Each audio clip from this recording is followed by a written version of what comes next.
Today we're actually going to be looking at this drawing here. It's a geometric development. What this is think about when you look at this shape just here. This is a circular section, as we can see in the bottom view.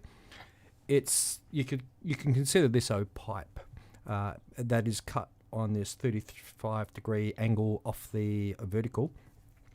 And what we see just over on the right hand side here is the shape of this pipe with the cut developed out into a flat piece. So imagine if you cut down this edge just here and we unroll it, this is what we would see. Now you'll notice we've got numbers in here. So 0, we're always starting with the shortest edge. And these lines here, these are our true length lines.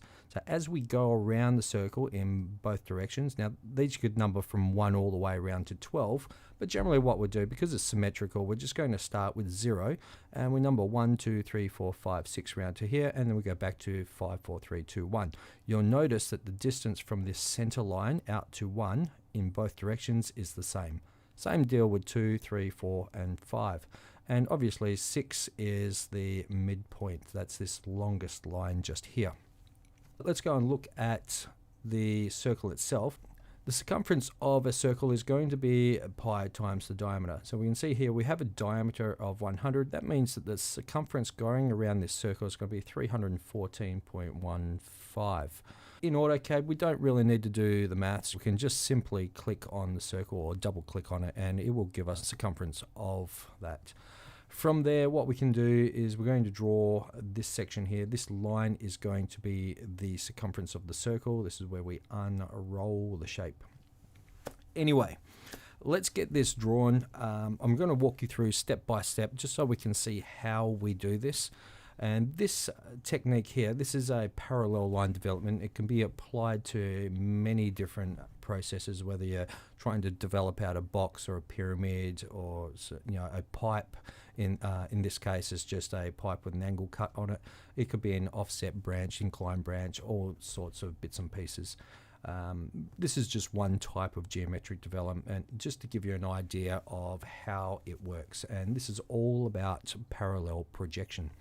Other types of geometric developments you may come across a bit later on would be radial line development and triangulation. Triangulation is where you use squared rounds. Radial line development is where you've got conical shapes. Anyway, in this case, let's go and start this drawing. Now, the very first thing I'm going to do is probably just draw this shape here. Now, what we do need to know, well, a couple of different ways we can draw this. We don't know this length. We do know an angle, so if you like, you can start this by drawing just from this corner point, go across 100, up 200, and then we can come down. Now we need to really know this angle in here, so we can work that out if you like. So off that, if we take 90 degrees from there and subtract 35, that's going to leave us 55 in here. I'm going to do it a slightly different way. What I'm going to do is actually just go and draw a rectangle and then apply a chamfer on this. It's going to be the quickest way of doing this object. From there, we're going to draw a circle down the bottom. Now, the distance from the base of the object down to this circle doesn't really matter. You can put it wherever you like. Just don't put it too far away. And then we're going to put some points in here and project some lines up and go from there. Anyway, let's get started. Let's go and draw this shape. So in AutoCAD, what we're going to do is start with a rectangle. So we'll click on the rectangle tool. I'm going to click the start point, and as you can see, just in the dynamic sort of box there, the first number I can just type in 100. Press the tab key. That's going to go over to the height, and we type in 200 followed by enter. There is our rectangle, 100 wide by 200 high. From there, I'm going to use the chamfer tool, and where do we find the chamfer tool? It's going to be under our modify toolbar somewhere. It's generally going to be under fillet, so I'm going to click the pull down, choose chamfer. Very first thing we need to do, as always, looking down in the command line, look at your current chamfer settings. You'll see we've got distance 1 of 0, distance 2 of 0. We need to apply some settings in there. Now these settings, we know one chamfer length, which is going to be across here, we're going to be chamfering that full length, is going to be 100. And the second chamfer length, we actually don't know. We don't know how far we have to come down here. But what we do know is we do know the angle coming off this line down this way. Now the reason we do need to know this angle, it will be evident in a second. This line in here, or this angle in here, is not so relevant in terms of the chamfer tool. Now because we do know a length and an angle, we're going to use the angle option. So looking down in the command line, you can come and click on the angle option, or you can just type in A and enter. Now the first thing you'll see is it's asking for a chamfer length on the first line. Now this length is going to be 100. That's going to make the first line, this line across the top. Now this is going to be important a little bit later on. Okay, once we've done that, it's asking for the chamfer angle, and this is where it's saying from the first line. So that's why we need to know the angle coming down from here and not the one coming from this vertical line here. So we type in 55, enter. And now it's asking select the first line, so we're going to make sure we click this one, which is our first line, then click the second line, that's going to be this one down here, and away we go. There's our chamfer. Now from there, I'm going to go and draw the circle. Now a very easy way of doing the circle, because we already have that length in there, I'm just going to click on the circle tool. By default it's using center radius. You can see here it says click on center point, and by default it's going to be using the radius option. So if I click on the midpoint of this bottom line and just drag it out to the end point, then I've got my circle the right size. Now I'm just going to zoom out, and using my grips I'm going to pan this down. Notice I've got ortho locked on. Just make sure it comes vertical and doesn't move off to the side or anything like that. Okay, so using ortho, just pull it down. If you want to type in a number, maybe 100, 120, otherwise just click roughly where you want it. Okay, so there's our two shapes. Now looking at the drawing, the next thing we want to do is put all these little marks in here. So these are what we call points, and these are dividing this circle into 12 sections. Very easy to do. We're going to use a tool called divide, and you'll see this little tool here. It's got a little line on there with two dots, and it has an N in there. It's called divide. So we click on that, and the first thing it says is select objects to divide. So we're going to divide the circle. We'll click on that one, and then it wants to know how many segments. We want 12 segments. Now you notice we've divided it into 12 segments, but we can't actually see those divisions. They are there because you'll see if I highlight, there's all the points. But how do we get them to show? Quite easily, all we're going to do is move over to the utilities pull down, just up in your ribbon, and we're going to choose a point style. Now in point style, I'll just bring this over. You can choose any one of these. Obviously the first one we can see is not really helping us. The second one is nothing, so that's not going to help us either. Other than that, you can choose any one of these. I generally choose this cross. Now the point size, what this is set relative to screen size. So you'll notice it's 5%. What that means, I'll just click OK. Now you'll see my crosses down. Now if I zoom in and I type in RE for regen and enter, you'll notice they resize, so they're 5% of the screen size. If I zoom back out, RE, enter, they resize. Now, if you don't like that, what you can do is going back to utilities and point styles. Instead of using relative to screen size, we can set size in absolute units. And this will allow us to specify a height. So I might put 5 as 5 millimeters. Now you'll see they will always stay that size. If I zoom in, type in RE, nothing happens. They will always remain that size. But that's plenty for what we need. Okay. From there, if you've got your layers and all that sort of set up, now's probably the time to actually start applying your objects to your layers. So I'm going to put this on outline. Now blue's going to be a little bit hard maybe for you guys to see. Generally what I would do is just go in here, and I'm just going to set the blue color to cyan. So that one there. Okay. All right, just makes it a little bit easier for you guys to see. All right. From there, I'm going to put in some center lines. So just drawing a line from, actually let's use the center line tool. So we can go up to annotate, and we're going to click on center mark, and then I'm just going to click on the circle. Now you'll see it puts a center mark in there. Now, next thing I'm going to do is click on that, hover over this grip, and go to change extension length. Now you can see we can pull that out and we can make that a little bit longer. So probably around there somewhere, nothing in particular. And then what I'm going to do is grab this one just here and pull that just up around here somewhere. Okay, and we'll go and pop that on our center layer so it's nice and red. Okay. If you like, if you can set up a construction layer, you'll notice I don't have one, so I might just go and set up a construction layer quickly. Create new, let's call it construction. Okay, I normally leave this as it is and just make it maybe grey. So let's go for maybe a light grey, color 9. And what we can do is we'll close that, and we'll just select all these center marks minus the circle and pop that onto the construction layer. Right, next thing we're going to do is draw some lines. Now we're just going to be projecting lines from these points. Now you can see whether I take the bottom ones or the top ones, you'll notice using my crosshairs they actually all line up. So generally I'm just going to pull them up from the top ones. Now if your object is not symmetrical, then you may need to take them from all points. Okay. Now also I'm not taking one from this point because you'll see using the crosshairs they actually line up there, and point number 6 also lines up. So I'm just going to project up point 1. Now just take them straight past the object using ortho. Okay, just pulling them straight up. Now at this stage you might want to actually change yourself onto the construction layer. So I'm just going to pop that onto construction. And what I might do, just to make it stand out a little bit more, I might change the construction line type to maybe hidden. Okay, just makes it look a little more visible. From there, you can use your trim tool, selecting this object as your cutting edge, and we're just going to trim these lines out.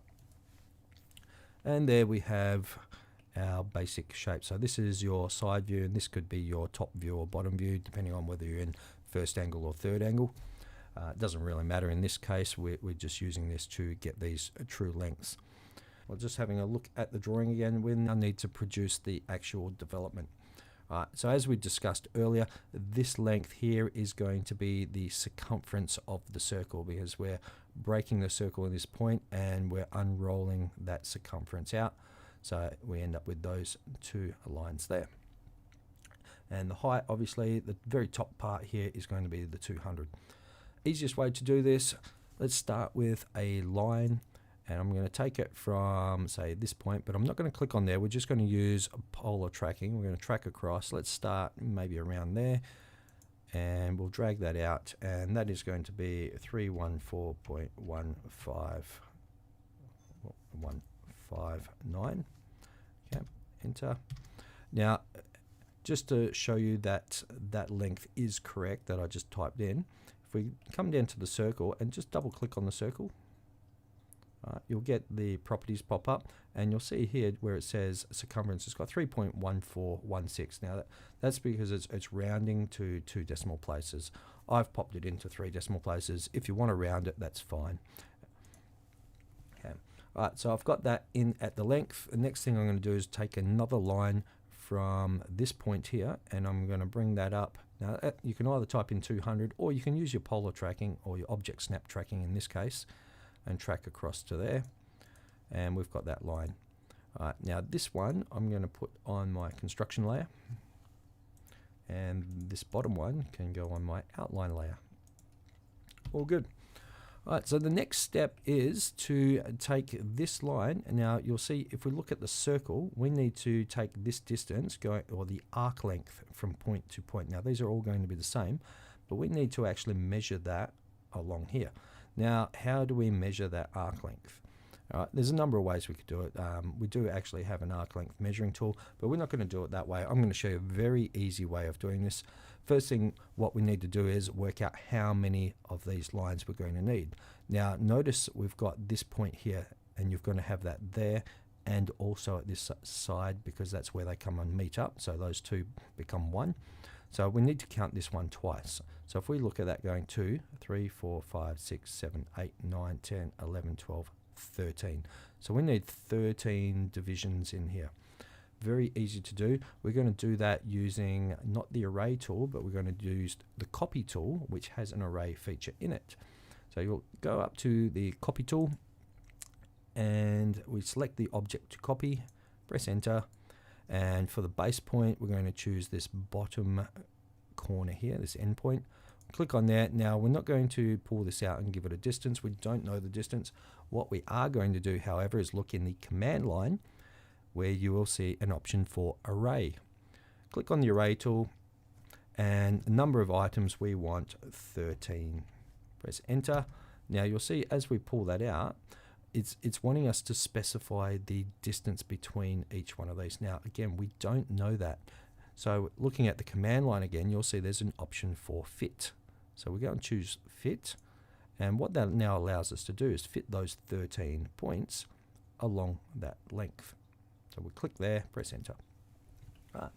So very easy. We've now got those divisions. They are all the same. There's 13 of them, and they will actually match that arc length in there. Okay, very easy. All right, so next step is to take all of these points, and if I pop back to our drawing, you'll see we're now projecting all of these points here straight across until we hit particular points on these lines here. So if we look at this one, this line here, this is 0. So 0 is going to match up with 0 and 0. Going across to 1, we've got 1 on that side and this side.